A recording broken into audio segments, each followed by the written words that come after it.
Hi everyone, Logan here from One Plus Armor, and today I'm going to give you a quick walkthrough of how to use Vassal.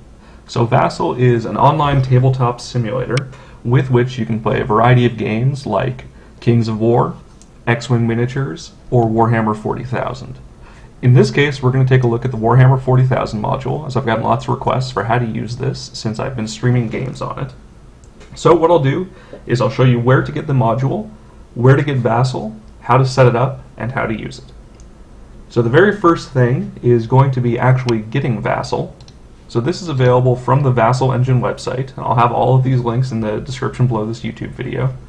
So this is multi-platform, so pick whatever platform you want, download it, and run the installer. Choose, again, wherever you want to install it, and it'll be there. Past that, you will also need the Vassal 40k module. Again, this link will be in the description below. Once you have this, it'll contain a couple files, and I'll show you what those are. This does download from MediaFire. It's supposed to anywhere too fancy, so be sure to check here for the information on it. Outside of that, there is also a subreddit that I will have a link to called Vassal 40k. They tend to have pretty good information. It's good for lining up games if you don't have anybody in particular to play against. But outside of that, it's also a good place just to ask questions about this, as well as, of course, the comments section below. So, once you have Vassal downloaded and installed and you have your module file, you're going to want to go into your installation directory, which I'm just going to bring up here.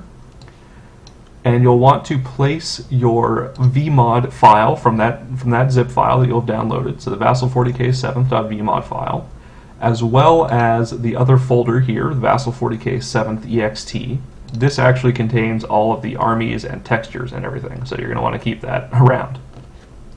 So once you've got those in there, just fire up Vassal, either by double-clicking on it or start menu entry, whatever you have, and you'll be greeted with a window. This is normally going to be blank for the modules, but I already happen to have some imported here. So to import the Vassal 40k module, go into the File menu, click on Open Module, and then select the Vassal 40k 7th vmod file, and hit Open. Depending on the speed of your computer and the speed of your hard drive, this can take a while to load. Effectively, it's importing everything into Vassal. This does only have to happen once, thank goodness, but as I said, it will take a little bit of time. Once that's complete, we'll keep going with the tutorial here, but it's important to note that this will, on subsequent startups of the Vassal module, will be much, much faster, since it'll already have pointers to everything and know what it needs. So as you can see here, all of these things being imported are just images, effectively. So this is going to be all of your terrain pieces, all of your models, all of your tabletops, all that kind of stuff. Now with that said, this is all fan-made, so there are going to be some notable holes in it, mostly that certain models are missing, such as Centurions, Storm Surges, Plague Drones. I think those are most of them, maybe Tyrannocytes, a couple of the other Tyranid, the newer monsters. Those may be updated at some point, but the beauty of this is you can actually just put labels on models in order to proxy them. So moving on from here, we've got the module imported, and we've got this pop-up screen here. What we're going to do is look for a game online, since that's probably what you're going to be doing with this. So select Look for a Game Online, and then hit Finish. Once that's there, you'll be greeted with this Vassal 40k controls window, and this is where you're going to be doing just about everything. So the first thing we're going to do, however, is actually set a username. So go to the File menu in the top left, go to Preferences, and go to Personal. And in here, you can choose whatever your username whatever you want your username to be. In my case, I've used OnePlusLogan. It's just easy that way. So moving on from there, over on the right-hand side of this window, you're going to have a section called Current Game, Active Games. This can be shown or hidden. If it's not there, what you're going to want to do is click this button up in the top left, the two arrows in different directions. This will show or hide that section. But this is what you're going to use to actually create a room and create games. So I'm going to create a room called Test, and it'll automatically put me into there. And what I'm going to do right now is lock this room so no one else can join. So to do that, I'm just going to right-click and click Lock Room. If there is a game existing that you want to join, so for example, this Legion vs. Orcs one, you can just right-click on it and click Join Room, and it will bring you right in. So now that we've got our game or our game room set up, we're going to actually create a board for it. So to do that, you go into the File menu, Start New Game, Boards, and then choose whatever size table you want, 6x4, 4x4, or you can actually create custom sizes if you want. We're going to keep things simple, so I'm just going to let's do a snow table. I'm going to join as player 1. You can also join as observer, what have you. For the most part, everyone's able to move models and whatnot. So we'll just join as player 1 and hit finish. As you can see, nothing really changed. We'll just hide that. What we did get, however, is access to a whole bunch more buttons up here. So we're going to bring up our map, which right now is going to take up the whole screen. We'll move it down a little bit. What you may want to do if you have multiple monitors is actually move this controls window off to a different monitor. So I'm going to move it off to the side there so that I can have as much space as possible for my map. You do have the ability to change the zoom levels. You can auto-fit things. It's a little iffy. What you're probably going to want to do is just find a zoom level that works for you and remember it. Since I stream, I always use the fixed height, and it tends to work for me. But to give you an idea of what this looks like on multiple monitors, here we go. So I've got my right-hand screen has my table, and my left-hand screen has my controls, and I'll usually have like a Twitch chat window up here or some music or something happening. So going back to this, we'll just bring the controls window back on the screen for now, and we'll minimize the map a little bit, and again we'll make it fit height. What you've got on here to start is a blank table and your deployment zone markers. So deployment zones, like all terrain pieces in this, are background objects. What that means is if you click on them like I'm doing right now, you do not select them. What you have to do is shift click and you'll be able to select them. And you can actually select multiple units if you want.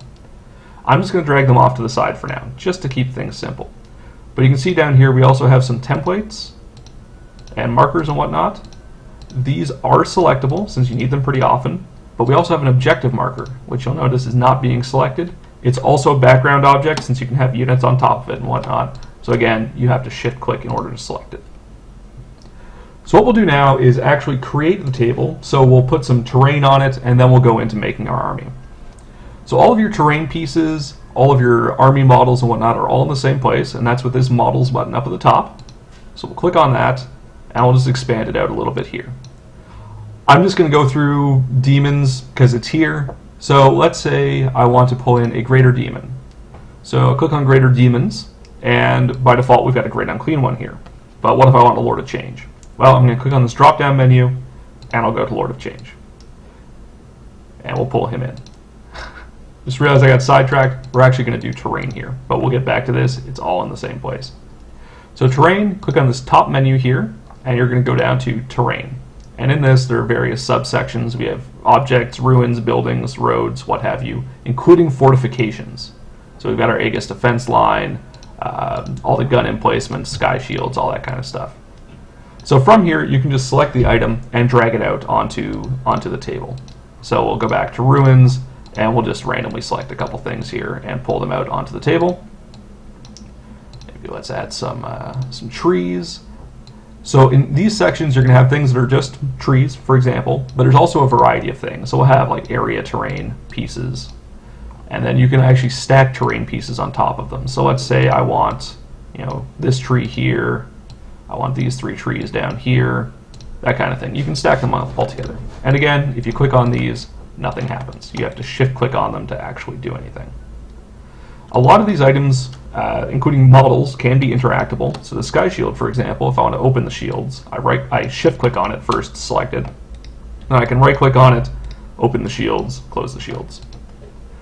So that's how you add terrain to the table. Again, there's a very wide selection. So now let's look at actually creating your army.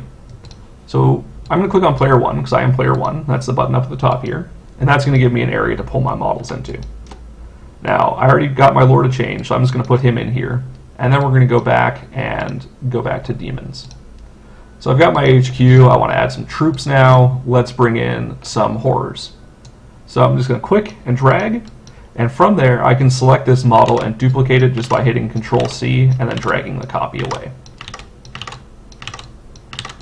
So we got 3, 6, 9, 10. So let's say that's the unit size I want. I'm going to highlight them all, and I want to create a second unit of these. So I'm going to hit Control-C again and move them over. Given that this is online, this could be kind of challenging to tell the units apart. So what you can do is select them and either right-click or use the keyboard shortcut, and you can change the base they're on. So the shortcut for this is Control-B. So it's an easy way to tell the different models apart. But we won't go too far into that. Basically, you drag your models in there. One example I will bring is with Tau, because they have lots of these. I'm going to pull over a commander. And commanders can have all sorts of upgrades. And if you're not playing with somebody on Skype and you want to make things really easy, you can actually mark the upgrades on the model. So again, you can right-click or use the keyboard shortcuts, and you can change what the model is armed with, and it will actually be updated on the unit token. So you can see here I'm going through the different support systems, and it also updates the tooltip with all of these different items, which can be very useful. And you also have the ability to mark wounds on these things. So you can right-click. There's a wound counter, so let's say he's got 3 of his 4 wounds left. That'll show up as a tooltip on him. And the other thing, as I said, sometimes you need to proxy. So let's say I want this lore to change to be Kairos Fateweaver. There is actually a model for it in this, but for argument's sake, I'm just going to type in Kairos Fateweaver. And there we go. He now has a label. So if you do have to sub out models, it's not too difficult, and for the most part, you're usually able to find what you need. So we've got our army there. I want to put them in play. You just click and drag over onto the playing field, and the models will show up. So quick and easy, right? And we'll kill this commander. Once you've got the models on there, you need to know how to move them around. So we're going to make the table quite a bit bigger here again. And we'll do the fit to height. So I can either highlight my units and just drag them around like this, and it'll show me the movement history. Or what I can do is use keyboard shortcuts, and I find this is usually the best way to do it. So if I want to turn my models, I hold Control and I hit one of the directional arrows on my keyboard, and you can see it turns the models. And if I want to move them forward or backwards by 1-inch increments, I can hit Control Up to move forward, or Control Down to move backwards. And it will move them 1 inch at a time, which is generally quite useful. Now, one of the limitations of doing it this way is, of course, you have sort of set turns, which I think is, I don't know, maybe 10. I've never actually checked. But sometimes you can't get the exact angle you want. So what you can do is there's rotate freely, and that will let you turn the model sort of 360 degrees. Now, this is a bit of a pain to do for individual models, so you're probably not going to use it too much. If it comes to that, honestly, just click and drag. It's probably going to be a little bit easier, and you can use the range thread from there. So let's go on to the actual tools for this. Just for the tabletop, there are 2 main ones that are very useful, and those are the range thread. So you click on range thread up at the top, and you can measure range from one thing to another. So let's say I want to see if my pink horrors, the green unit of pink horrors, can shoot the black unit of pink horrors that are up on here with flicker fire. So I think this is 24-inch range. We're going to find out. We want the front guy to manifest the power, so I'm going to click from there with the range thread selected and drag it out. And I can see that, yes, they are in range. And once you let go, the range thread will actually stay there until you click away, and that is visible to both players. So let's also say, pardon me, I want to see if there's line of sight from the pink horrors to them. Again, there's a line of sight thread, and that will do effectively the same thing, but what you can actually do is combine the two. So I'm going to do my line of sight there, and I want to do, it is a little wonky sometimes. So we'll get to that later. You can combine them. It's a little difficult. I wouldn't recommend it, and generally it's not going to be very useful. As I mentioned, this is a fan-made thing. It's all free. There are some bugs in it. Notably, if somebody has a range thread out, the other player cannot select the range thread until the first player who put it out deselects it. Just a few things like that. And it can be a little tricky sometimes, but not too big of a deal. So anyway, that's that. Let's go on to what all these crazy buttons up top are. So first off, we'll work left to right, I guess. We have dice. This lets you select however many dice you want, including custom amount, and it will do the rolling for you. So you can see we have a chat window back behind this. So let's say I want to roll 4d6 with no bonuses. It will show me my individual dice rolls, right there, and if you have anything added to it, it'll show up there as well. So this can be useful for things like the Storm Surge missile pods, where you get 4d6 shots, or let's say, you're playing. I can't actually think of too many other examples. Let's say you're running or you're charging. Let's do 2d6. There we go. We've got our 2d6 roll. So quick and easy. You can do that if you want to avoid using some of the other wizards up here, but I'd say the uses for this can be a little bit limited, but we'll get back to that in a bit. Next up, we've got army lists. This, again, if you just want to paste your list for your opponent to see, you can type it in here, hit save, and it will show up to the other user when they go into there as well, which can be quite handy. Same thing for keeping track of objectives or scores or what have you. Next up, this is not here by default, but I've added it here, which is just under Preferences, Turn Counter, Dock into Toolbar. And you can actually use this to progress through the stages of a turn. So by hitting plus or minus, you can go forward or backwards. And this will actually put into chat what the phase is, so you can keep track of it, which can be incredibly useful. There's another button here, Save Load Army. This does not work very well as far as I know. There are a few ways to do this. Check that subreddit I mentioned. There's a tutorial up there for how to do it a different way. But in theory, what this should let you do is save your entire army list, all of your models, and then just load it back up so you don't have to drag the models in every time. Next up, we have game setup. You're able to choose your, it'll roll for your mission, your deployment type, and whether or not you have night fight. You can roll for your warlord traits as well, which is really useful. If you have Maelstrom of War, again, it'll do the same thing. It'll tell you what you have, and it can tell you what your objectives are. So, take it or leave it. This is great if you're doing rulebook scenarios. Not so useful if you're doing other scenarios, but the warlord trait stuff is definitely very handy. Next up, we've got terrain. If you want to do difficult terrain rolls, choose whether or not you have move through cover. There you go. We've got that. If you've got mysterious terrain or dangerous terrain tests that you're doing, it has wizards built in for those as well. So really useful. And then we get on to some of the nicer meaty parts of this. So we have the to hit to wound button.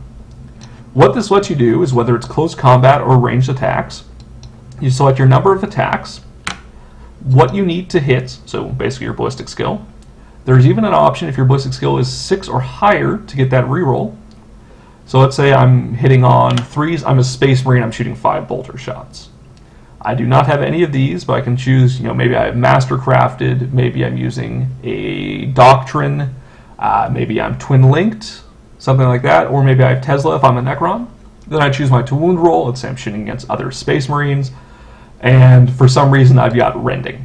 What this will do is hit OK, and it will actually show you what your to hit rolls were, how many hits you got, and then roll to wound for those. And it will give you your wounds, and it will split this out if you do get Rending. So let's try this again. Let's do it with a higher amount of hits. It'll tell you how many are Rending, which is very, very handy. So again, that works in close combat as well. It's just there to sort of give you a one-stop shop for it.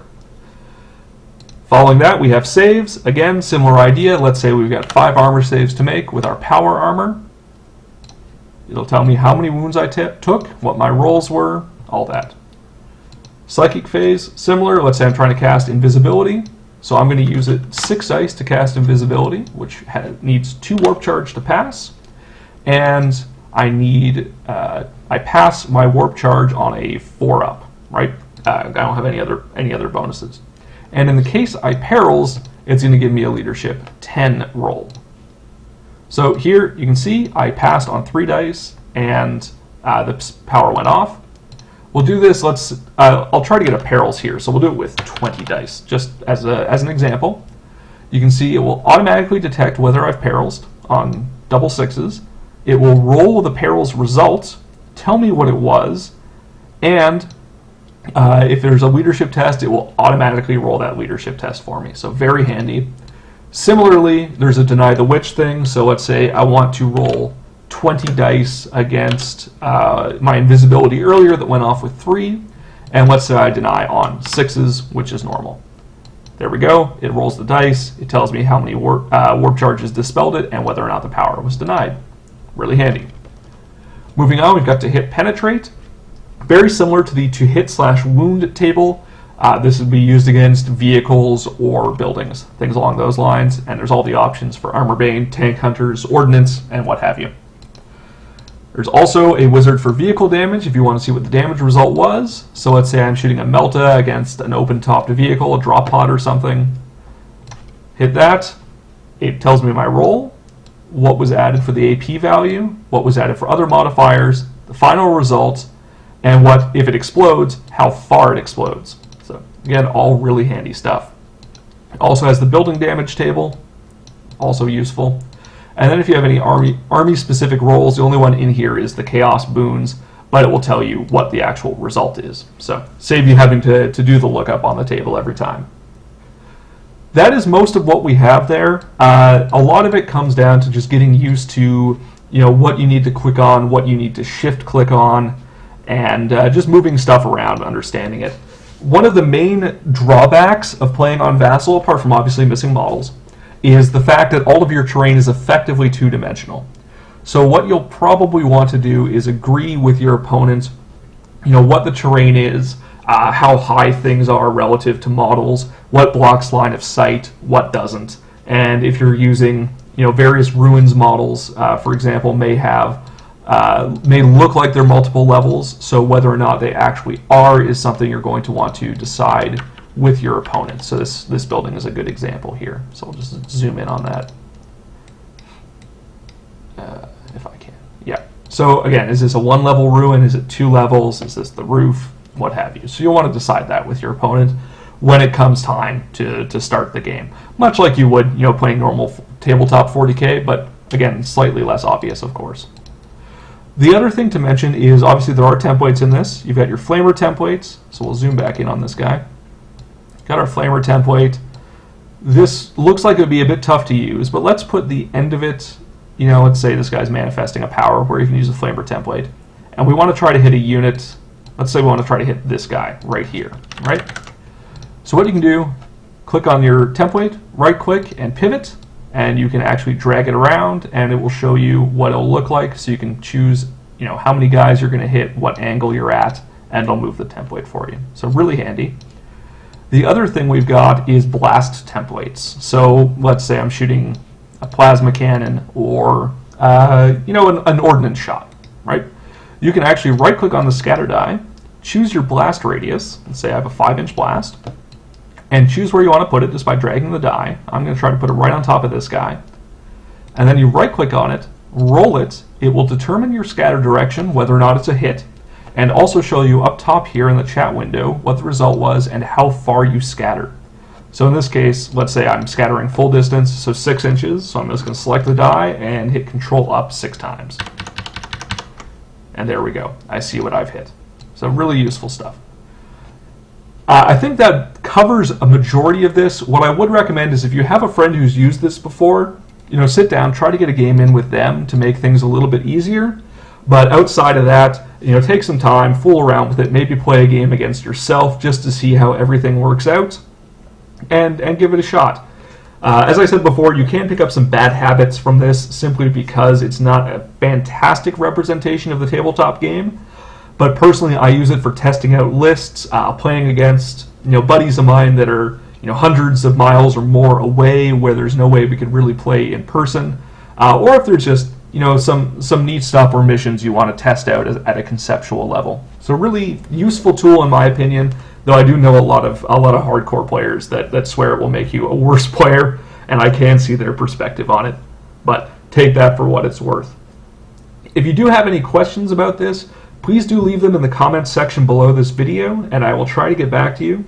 Outside of that, check out that Vassal 40k subreddit. Again, I'll have a link to that in the description. And there are, of course, the Vassal 40k forums, though they are largely neglected as far as I can tell, apart from occasional updates from the mod creator.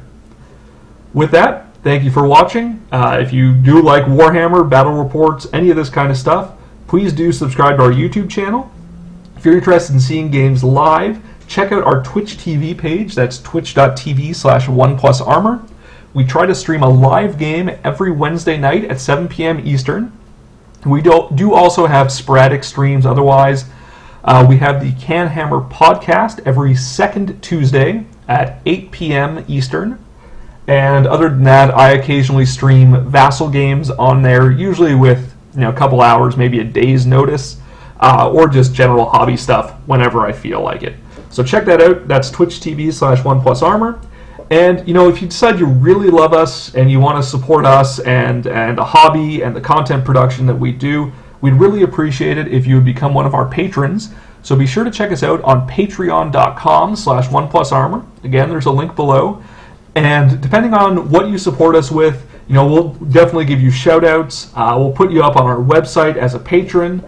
If you subscribe at certain levels, you'll get either free entry to our tournaments, free dice, t-shirts, all that kind of stuff. So be sure to check that out. We would really appreciate your support, but feel no obligation to do so. All of our content is free and always will be.